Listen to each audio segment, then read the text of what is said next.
고유정이 의붓 아들을 살해했다. 오랜 수사 끝에 경찰이 이렇게 잠정 결론을 내렸습니다.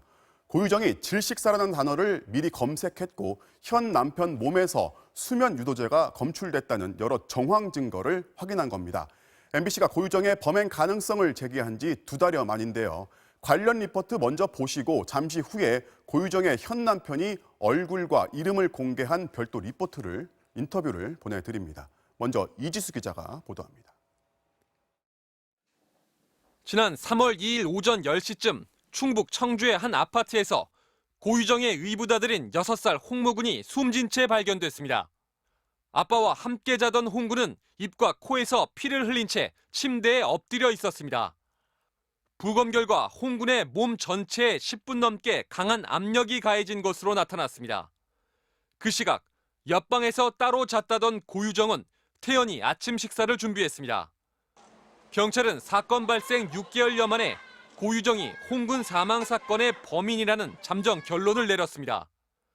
핵심 증거는 남편인 홍태 씨의 채모에서 검출된 수면 유도제입니다. 경찰은 고유정이 작년 11월 수면 유도제를 구입해 보관했다는 사실을 확인하고 전날 저녁 카레를 만들어 먹이면서 몰래 약을 탔을 것으로 봤습니다. 경찰은 또 홍군이 숨진 새벽 5시 무렵 고유정이 잠들지 않고 깨어 있었다는 정황도 확보했습니다. 그 시각 고 씨가 휴대전화를 사용했던 기록을 확보했습니다.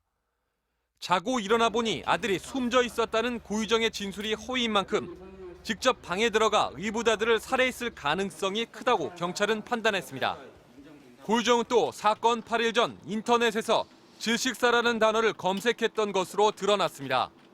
고도로 계획된 살인이라는 겁니다. 고유정은 경찰의 거짓말 탐지기 조사에서도 여러 차례 거짓 반응이 나온 것으로 알려졌습니다. 이에 따라 경찰은 당초 제기됐던 홍군이 수면 중에 아버지에게 눌려 사망했을 가능성을 낮게 봤습니다. 제가 잠버릇이 없는 걸 알기 때문에 변호사 입회하에 권역센터 그 3차 병원에 가서 당당히 수면검사를 받았어요. 홍 씨는 경찰이 지금부터라도 아들의 죽음의 진실을 정확히 밝혀내야 한다고 말했습니다. MBC 뉴스 이지수입니다.